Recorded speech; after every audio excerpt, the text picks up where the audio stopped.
Hey everybody, and welcome back to another episode of the Gregg&Joe Turbo Show, the show that I'm kind of running out of things to say about, I guess, really. I don't know. It's my favorite podcast. How about that? Yeah. Yeah. Is your mom still on board? She's a busy lady. She's busy. She'll catch up. She has a few to make up, but we're not going to hold it against her. Adam, Joe, how many episodes do I have to do before I get to be named as part of the podcast? I was just going to say, at this point, we should probably just make you a full-time member. You know what I mean? I mean, if nothing at this point, honerary, right? Yeah, I mean, I like it. Honorary. I appreciate that. I'll take that. Yeah. Yeah, we're gonna have to work on the order of the names and stuff. We'll get there. It's fine. Yeah. It's fine. Yeah. a lot of logistics. Yeah. Logistics. We'll just be the Three Stooges. It's gonna be perfect. There we go. But no, welcome back everyone. Today, as you can already tell, joined by my co-host Greg and Adam Biegeleisen. Nailed it the first try that time. How about that? Crushed it. Well done. Is joining us again. I know for those who have been watching, this I think is our third episode now. Mm-hmm. And we're really excited to have you. I know we kind of alluded to in the beginning, we were planning to do a series that kind of spanned all of the Apptio products. And so today we're going to be chatting about Cloudability, I believe, right? Yeah, I think that's the plan.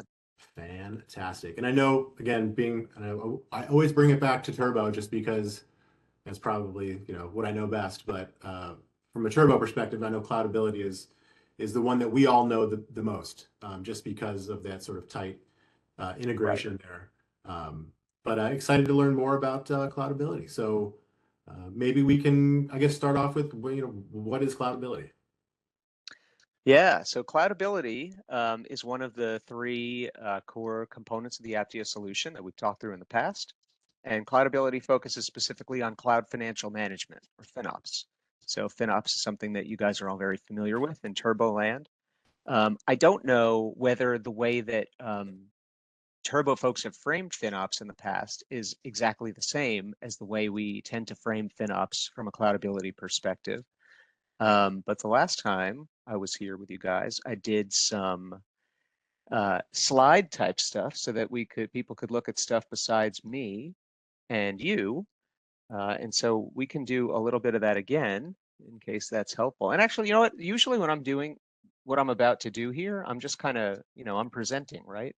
I don't know if I have a chance to have a conversation with folks like yourselves around this. So, I mean, when I'm talking to someone about Cloudability for the first time, and I don't know exactly where they're coming from, and another thing I think we all see a lot in our space is that a lot of us all use the same words, but we don't necessarily all mean the same thing when we use those words. So it's like, okay, I'm talking about a guy about FinOps. He knows FinOps.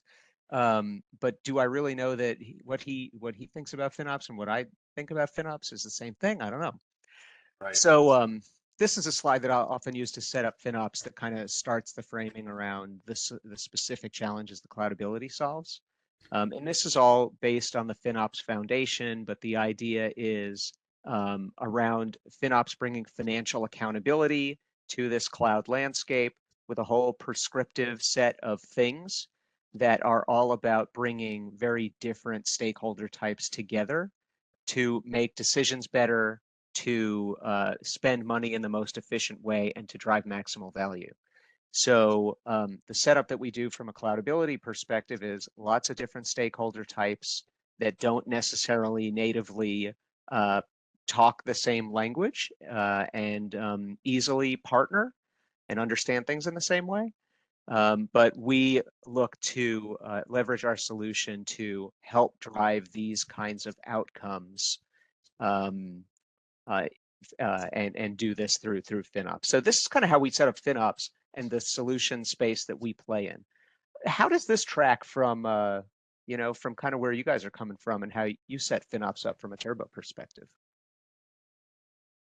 Yeah, I mean, I think for me anyways, right, I look at FinOps as sort of a practice number one. So it's not something that you kind of ever are finished with, right? It's a sort of a practice, a continuous process of improvement. And in particular around cloud costs and both being able to fully understand, sort of show back, charge back those costs to the right sort of stakeholders, right business units, but also sort of the operational side of that as well, which is more around the sort of right sizing and taking actions to then feed back into your data model and this continuous loop that you're constantly refining and I guess making stronger and more accurate. That's Yeah. kind of how I think about it. Yeah, no, that makes sense. And it sounds like we're pretty aligned, but with a little bit of a different flavor Well, probably. But yeah, go ahead. I have a question for you, Adam, because I know, we chatted on our last episode, and you introduced us to this concept of TBM, which it seems just on the surface level, assuming I've never heard of FinOps or TBM, and you just kind of briefly described them to me, it sounds like there's some similarity there. Is there some level of crossover between the two, or are they completely distinct? Yeah, Sort have of, you got a Venn diagram for this? yeah. Yeah, yeah, there is actually. Is there? That's not Um, set up. I mean, that'd be amazing. it's not exactly a Venn diagram, but I just wanted there to are say Venn pictures. diagram. That's all. Everybody loves a good Venn diagram. Right. I'll see if I can dig up a visual for this in a little while, but Sure. yeah. Well, no, you know what? Let me do it. Let me do it right now. Let's go crazy. And we can always cut stuff too if I start. And but look, honestly, Really if I'm awkward. way off base, if they're like, hey, yeah, they're not at all connected, you can say that too. I mean, I'm just curious because it does sound similar. I know there's obviously differences between them, but I have too many slide decks open. I can't find the thing that's in my head that I want to life get of a to. But sales engineer, too many slide I decks. know, I know, Yes. too many browser tabs. Oh, I just got it. All right. So we have this nice little slide. I have a couple of slides here that I'll whip out to answer this one because I think it helps. But yeah, the short answer is yeah, there's a lot of similarity. And if you see this guy that I'm pulling up on the screen over here, this is one slide that we often use to kind of highlight TBM and FinOps, depending on kind of the context of the conversation. Sometimes we'll talk about TBM and FinOps as kind of two sides of the same coin. Other times we'll kind of talk about FinOps as a component of broader TBM. And those both kind of make sense depending on the context of the conversation. But the idea is, TBM and FinOps are really largely about the same kinds of fundamental business outcomes, right? It's about improving disparate stakeholder types, their ability to understand where the money's going, what are we getting for the money.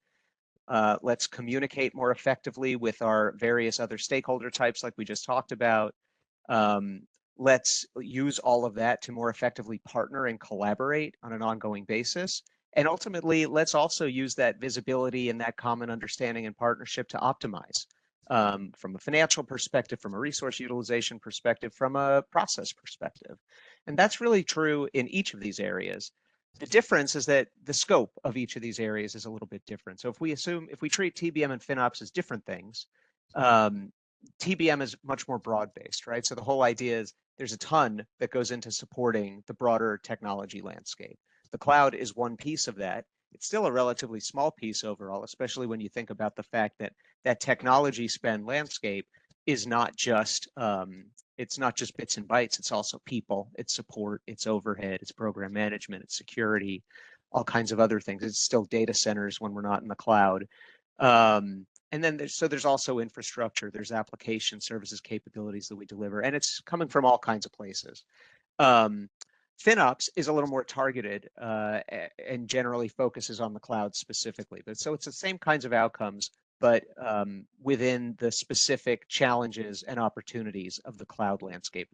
And so, talking about it as two separate things makes sense from that context. You can also see how thinking of FinOps as a component of TBM is also reasonable. And at the end of the day, from a solutioning perspective, we have two integrated but separate solutions effectively and platforms or I guess separate but integrated platforms for a common solution that addresses both sides, right? Where technology business management and that set of capabilities is optimized around the fact that there's lots of different data that we want to bring from lots of different places. We don't know what that structure is. And so you need a set of capabilities that's purpose built to automate the ingest, the normalization, the enrichment, and the helping those data sources play nicely together. You don't have that same set of challenges in the cloud. We know what those data structure inputs look like. They're the same for every one of our 1,000+ customers. Well defined, I'd say. Yeah, yeah. So there you go. So very similar, but with their respective focus areas. And the one other visual that I'll give you in this, because I like this one too. And we talked last time about technology business management, which is kind of encapsulated in this piece over here. If we talk about FinOps and where Cloudability plays, we can kind of see that reflected here, right? So when we look at kind of that broader technology landscape, that focuses on those core cost pools and cost drivers, our human and our non-human costs, and then the technology-centric components of those costs. The FinOps and cloud landscape really is just one feed into this area, among many other feeds, including our entire agile and human and activity landscape, as well as everything in our core fundamental IT operations, ITSM frameworks and practices as well. So I like this one that kind of brings those different pieces together for a combined set of outcomes across the board. Yeah, Adam, something that has come up in my career before is, we're doing, and this might be a little in the weeds off topic, but I'm asking anyway. Yeah, go for it. I get leadership directors would come to me and say, hey, look, we're going to move these workloads to the cloud.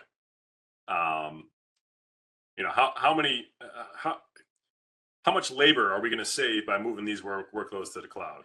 And I look at my director and I say, none. I said, well, that doesn't make sense. We don't have to take care of the infrastructure. We don't have to take care of the hardware. Those roles aren't necessary to manage these workloads, so that labor won't be a part of it.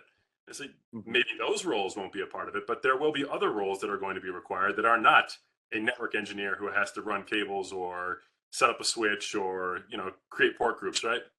But you might need a DevOps engineer or an SRE, or someone who understands, like a cloud architect, right?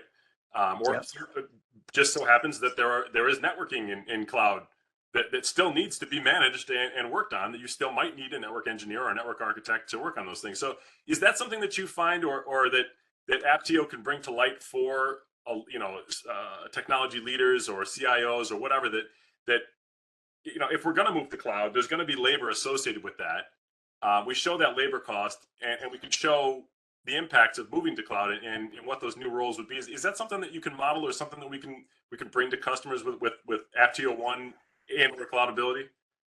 It is absolutely something we can model. So this whole notion of kind of what if scenarios and migration scenarios, definitely a space that our technology does well, and that customers have leveraged us for.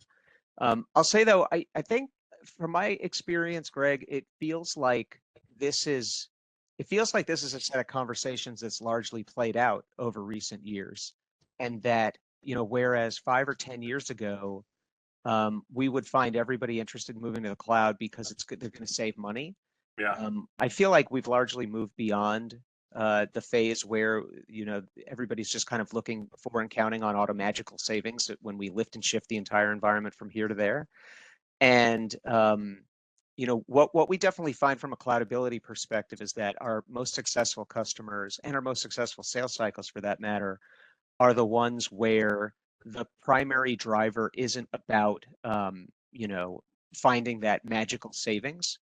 It's more around understanding and appreciating that the cloud is complex, and that the greatest optimization opportunities aren't around all the labor you're going to save, or all the how much cheaper all your infrastructure is going to be necessarily. It's more around all of the potentially harder to quantify upfront value, but all of the value and the ROI you're going to get by lots of different people working together much more effectively than they've ever been able to before. So I don't know if I kind of directly answered your question, but then I also went in my own kind of little tangent. That's fine, and I appreciate that, right? You bring that perspective that I didn't have. Yeah. Well, too, and I think again it kind of goes back to the idea too that that this is an ongoing process. But optimization is not a one-time deal. You don't go to if you're trying to lose 10 pounds, you don't go to the gym once and expect to lose 10 pounds. Right? You have to go. Right. If you never be left consistent, the gym, you have to be consistent, and you That have would to be an intense gym session. Yeah. Right. That would be really bad. Really bad. Yeah. Be like wearing trash bags, I think, just sweating the whole time. Not healthy. Not advisable, by the way. We're not suggesting anyone do that. Don't try this at home, folks.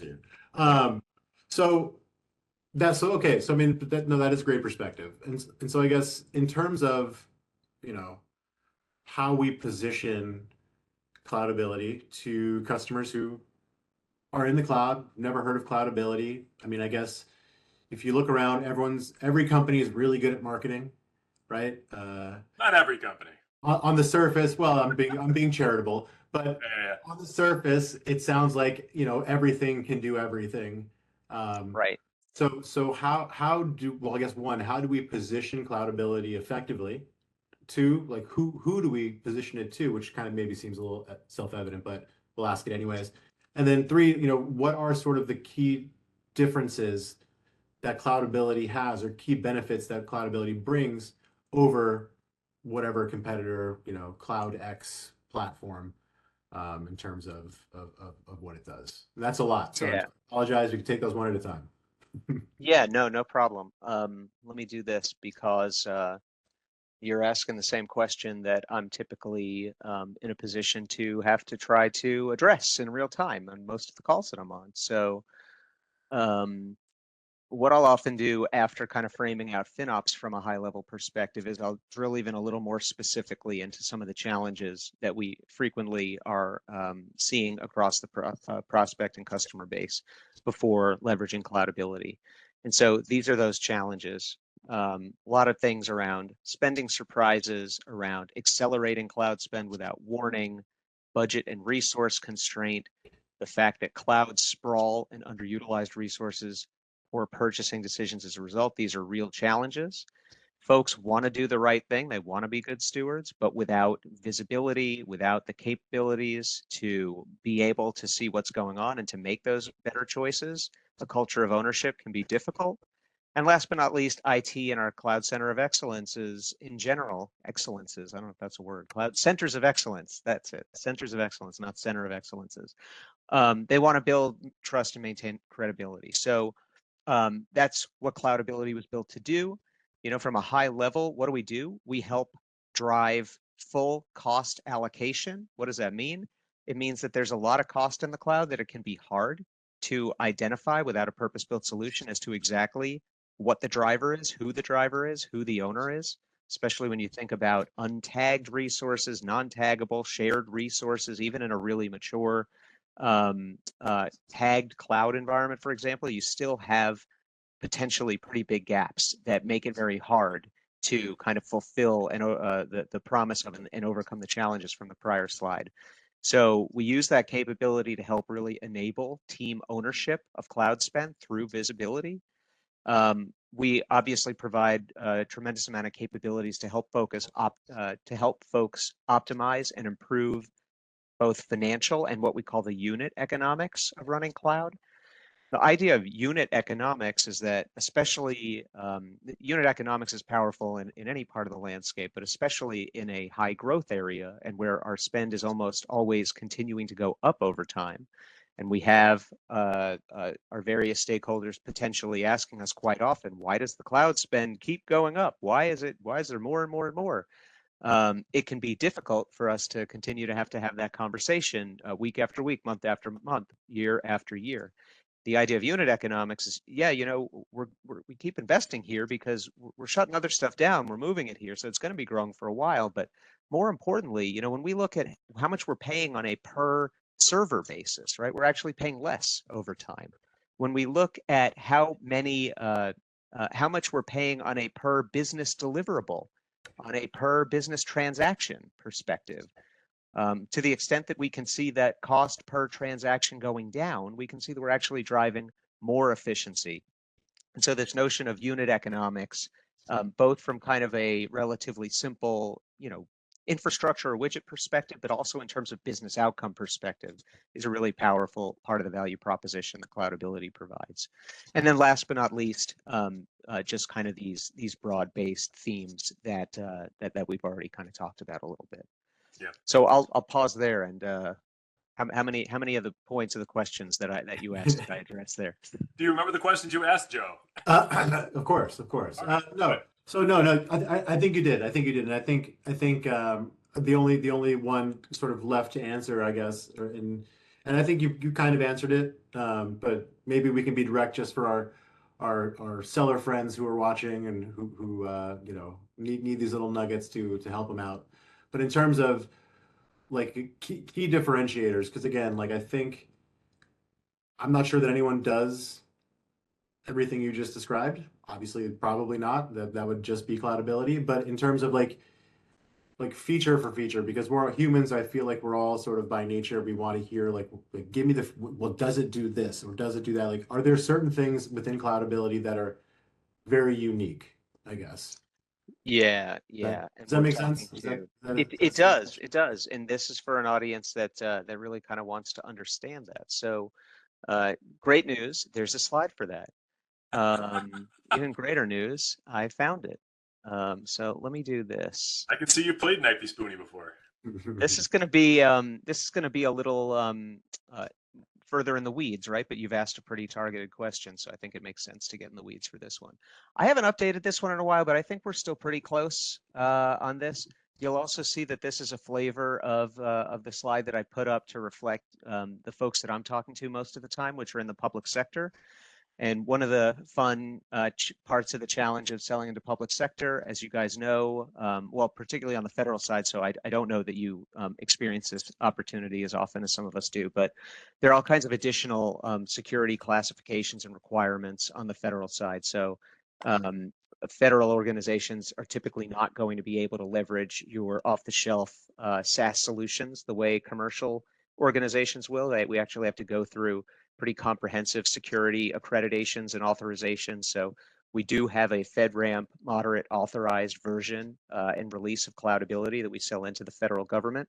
One of the, not only is that fun enough, but what's even more fun is that anytime we make enhancements to the core underlying product, we basically have to do that a second time on the government side and then go through the comprehensive process of getting the re-accreditation and the next level and all that stuff. So we tend to be a little bit behind on the government side, and you see some of those things called out through asterisks over here. But these are some of the fundamental differentiators. There are very few, if any, solutions out there in the marketplace that do all of these things. A lot of them do some of these things, but few or none do all of these things. So we're talking about a multi-cloud environment in a single pane of glass. There are other solutions out there where you have to go back and forth between different pages or tabs to see different cloud inputs. We provide not just flexible dashboards and reports in general, but really the ability to define your own dashboard, your own report of absolutely any type on the fly. So any user has the ability to really create and maintain whatever set of views are exactly aligned to exactly what they want to see. Now, am I going to have to know SQL in order to get this done, Adam? No, gosh, no. It's drag and drop stuff. It's all. All right. Good, Yeah, good. I don't even think anyone remembers what SQL is anymore. So, That's the next that would next That's movie. the next one, right? Yeah, that's the next one. exactly. Well done, Joe. Exactly. We're all sequeled out. Near real-time data refresh with full retention. So there's no limitation on how much history you can have in Cloudability. A lot of the other tools out there are limited to some months, maybe 13 months. Few to no solutions out there are going to let you maintain the last 3, 5+ years of data and more indefinitely. With access to all of that underlying full granular detail. We are about as real time as you can get. The cloud billers themselves don't update those cloud billing files more than a handful of times a day. So we're typically pulling those in pretty soon after those updates have been made throughout the day. One of the really powerful sets of capabilities we provide is this notion of business mappings. Business mappings basically pick up where tags leave off. You can almost think about it. We talked about some of the imperfections and the limitations of tags before. The challenge is we need to be able to fully allocate and categorize all those costs. We have things that we want to be able to report by that aren't necessarily natively broken out in our cloud bills. And we may have other things that are broken out in our cloud bills or a tagging framework, like an application tag, for example, where there's all kinds of really low-level, granular, technical type applications, and it'd be really nice from a reporting perspective to be able to apply some rules and make those things, clean those things up in terms of the way we report them. So business mappings are a really powerful way and a rules engine that we provide that allow folks to do that. Adam, Um, could you, and I yeah, don't want me to interrupt you, but, and you can say no as well, but, because I think that, in just my limited experience with cloudability and as I'm learning, that was one of the things that kind of really struck me as powerful. And I know you kind of just highlighted it really well, but if you have maybe you have like a demo instance, can you just maybe show like what that looks like? Because it sounds like it's so powerful, it sounds like it must be really, really complicated, and it's really not. It seems, pretty easy to kind of put together, and yeah, it's one of those things where you're like shocked that like everyone doesn't do that. You're like, oh, this makes a lot of sense. Like why? yeah, yeah. Let's do a cloud demo on the fly. Gotta keep you in good practice, Adam. You gotta keep you in good I know, practice. right? You're warming me up for when we get off the podcast over here. All right. No, but I can do that. I can do that. I'm happy to do that. So let's see what we got over here. We're just waiting for this guy to refresh. Okay. And we're almost there. So I'll show you a visual first. If we are cooperating.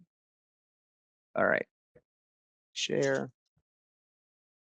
Okay, so here's a visual illustration of the tagging challenge, right? Even in a mature environment, we may have across the various tags and labels that we've identified or that we have defined in our underlying cloud environment, there may be a whole bunch of blank space.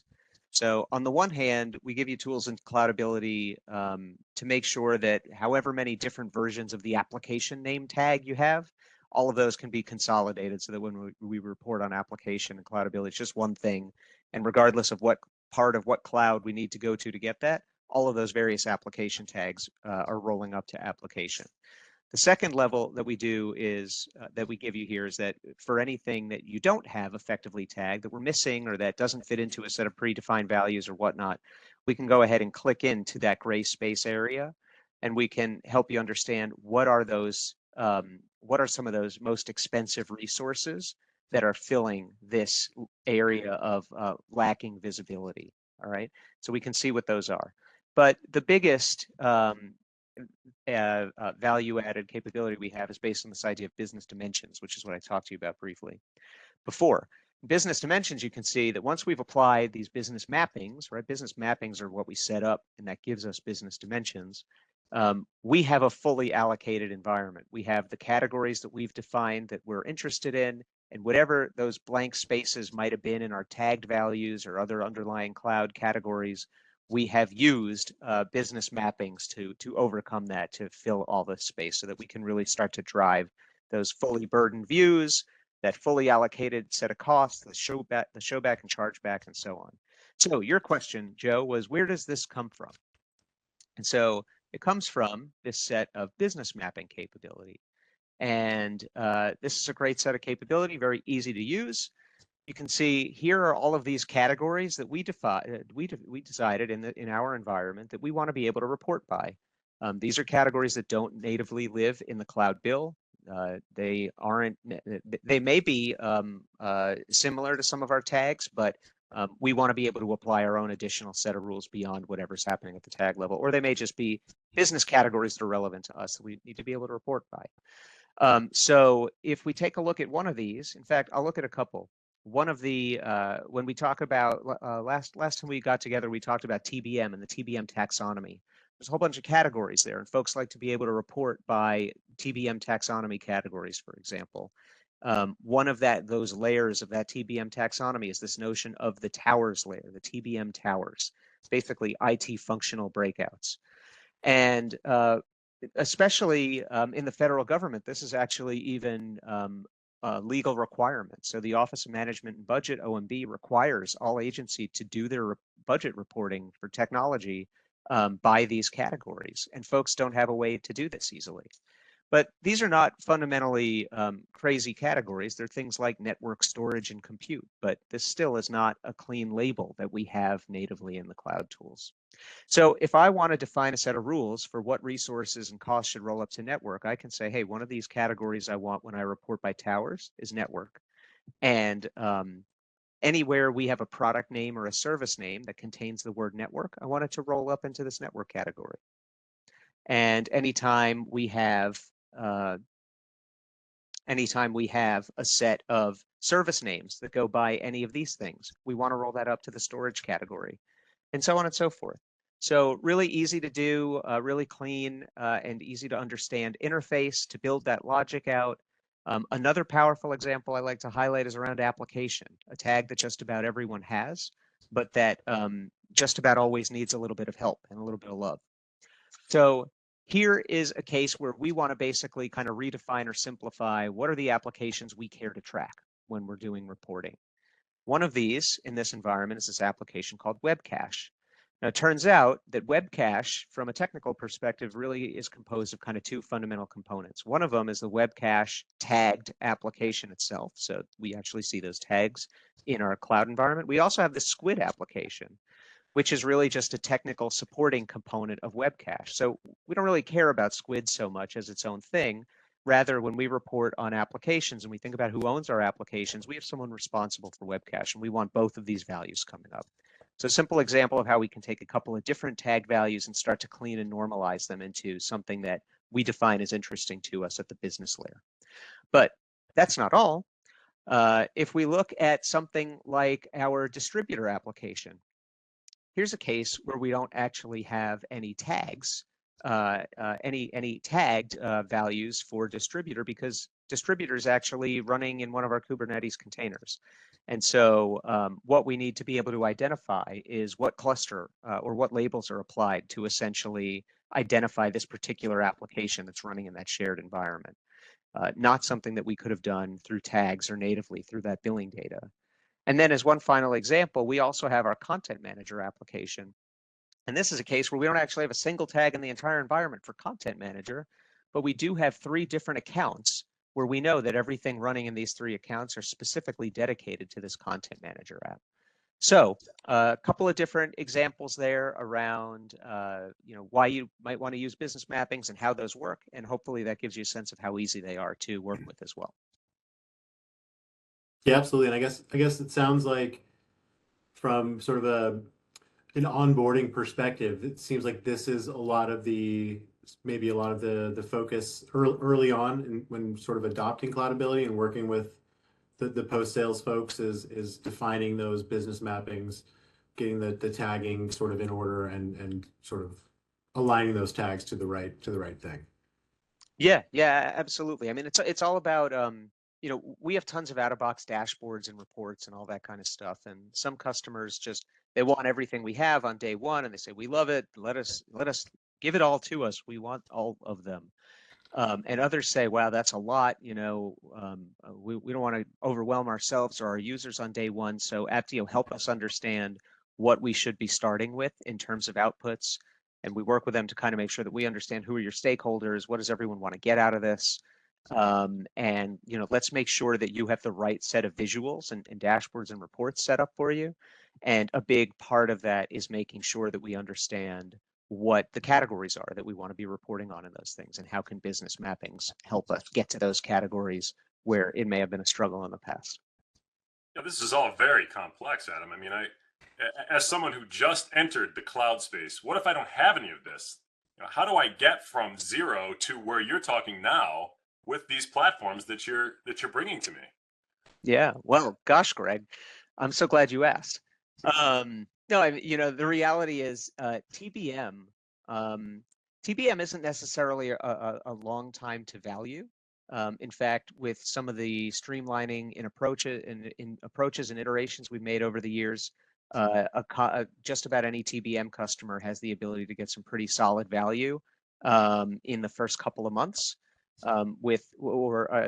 First solid kind of deliverable end to end in the first couple of months, with value potentially appearing within the first week or two. But from a Cloudability perspective, I mean, we're typically looking at hours or days, not weeks and months. So if you're in the cloud, you already have cloud billing data, and Cloudability already knows what to do with that cloud billing data. So all you need to do in Cloudability is enter your credentials, and your cloud data is flowing in. So it's flowing into all these reports. It's flowing into this environment, and you don't have to do anything. Things honestly just start to light up. when you start identifying, oh, well, these are interesting, but I really need reports that break things down by this category and that, or these applications are dirty, we need to clean these up. That's where we really help use business mappings and things like that to tighten it up. But there's very little, there's surprisingly little effort that really needs to be done to start to light things up and add value very quickly on the cloud side. The real root of my question that I was asking in such a humorous way That was hilarious. That makes all the difference, Adam. I appreciate you saying that. Absolutely. What have you got, like a maturity model? I know you must have a professional services organization. How do they approach this? How do they show a customer, here is our model for any, well, we're talking about cloudability today, so let's just stick with that. For cloudability, here's where you fall in this model today. Here are the use cases, or here are the ways that you can grow that maturity, and here's where you want to be shooting for tomorrow. Yeah, great question. So this is a maturity model that we didn't make up. This is actually the FinOps capability architecture. And so this is one major way that we look. Yeah, exactly. I mean, it's basically kind of, where are you today, right? Are you at a relatively foundational level? Are you doing most of the things that you want to be able to do at level 1 or level 2? And oftentimes there's a little bit of different pieces at different levels that represent where a customer's current state is. But everybody's interested in a particular set of pain points that they're looking to address in the nearer versus longer term, right? So some folks are really challenged with accurately forecasting what their cloud spend's going to be, and there's been pain there. So let's work on that set. Let's focus on that and how cloudability can help them with that. Others are really concerned with sprawl and reducing waste. So maybe they want to leverage right sizing. Maybe they know that they're spending too much on elastic usage because they just can't figure out how much reserve capacity should they buy in advance. And so we can help them understand exactly how they're using those things. So from kind of a use case or FinOps capability perspective, this is one big thing that this is one big framework that we use to kind of understand where are they and what are the most important target areas that we want to focus on in the near term. And then we can even kind of take that to the next step, where if you look at all of the stuff going on this slide, you can kind of roughly conceptually, it's not 100% accurate, but conceptually, the idea is if you think of this lowest layer as basically everything that we just saw on the FinOps slide prior, then we can also help customers understand that when you get started with cloudability, you're not only getting your arms wrapped around all of those FinOps challenges and opportunities, but you're also taking what winds up being just the first step toward even greater capabilities later on. And so when we start to layer in some of those broader TBM capabilities on top of cloudability, which is where we're starting, we start to get that opportunity to drive a more fully burdened TCO view. So we're looking at not just cloud bills, but also the associated labor and SaaS costs and on-prem costs and so on and so forth. We're providing capabilities to not just forecast in the cloud, but to plan beyond the cloud and to plan that cloud spend in the context of the broader technology budget, and to be able to understand and report and analyze by that entire landscape. So this really kind of shows that roadmap and maturity perspective from how, what do we do once we get our arms wrapped around the cloud and we want to start to expand out to that broader set of TBM opportunities.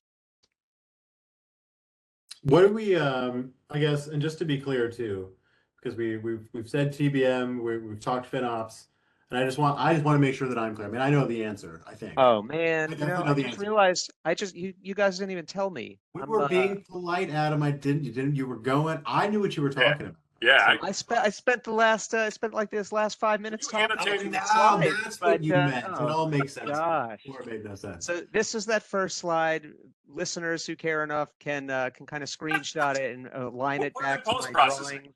Yeah, don't worry. And this is the second one. Oh, that's so awkward. Oh well. Well, this is great though. This is actually a great slide. A little bit. Yeah. It's great when I talk to it when it's on the screen. But- You listen. Gonna do it again? We got time. Yeah, I mean, yeah. Oh, that's sure we could do that. Well, you tell me. You tell me. No, it's fine. It's Nah, not this work. is good, but we'll power All right. forward. Do we? All right. So look, I know. We've been hogging up a lot of your time, so I want to let you go here soon because I know you also have another call to get to. But in terms of again, This just in. They said don't let Adam go. don't. Sorry, Adam. Sorry, Sorry. sorry, man. Oh well, they don't need me on the call anyway. We've said TBM. We've said FinOps. We've talked about the different disciplines and the overlap and sort of the and all that. But I just want to be clear for those listening who are maybe not familiar. Is it a requirement that you have a TBM practice or you have ApptioOne within your organization to, I guess, one, get cloudability, or two, get value from cloudability? Yeah, Or- no, absolutely not. Absolutely not. Okay. We have tons of customers who start on the TBM side. We have tons of customers who start on the cloudability side. We have tons of customers who move from one or expand from one to the other in both directions. So there's no dependency on FinOps and on the FinOps and TBM solutions. And that's Wonderful integration, important. but there's no Yeah. dependency. No, that's That's great. the right answer, Joe. Yeah, it's the right answer. We'll accept it. Judges? Nailed it. Yes, we'll Nailed accept it. Yeah. Well, hey, this has been great. Yeah, it was a good one. We always appreciate this. I mean, really, at this point, you really are just going to become the third member of the show. That's right. I'm in. Yeah, but we're 2 legs cannot stand. and we have one more to go. We have one more to go. So That's if right. you've been enjoying this as much as we have, make sure to tune into the next one. We'll be talking all things target process, which I'm excited about because like everything that I really enjoy, I know nothing about it. So I'm happy to learn. Yeah, it'll be great. It'll be great. But in the meantime, as always, if you need more or want more information about anything we've talked about today or on any previous episodes, check out our community pages. And as always, Slack Greg. That's And, right. Yeah, absolutely. And Cello at IBM.com. that's it. Oh, wow. You actually doxed yourself. Okay. All right, Greg. No problem. Ain't nobody spelling Minicello. That's true. Well, yeah, you got that's fair. But hey, we'll see everyone on the next one. And Adam, again, thank you. Have a great weekend, everybody. Bye, Yeah, guys. thank you guys so much. All right, take care.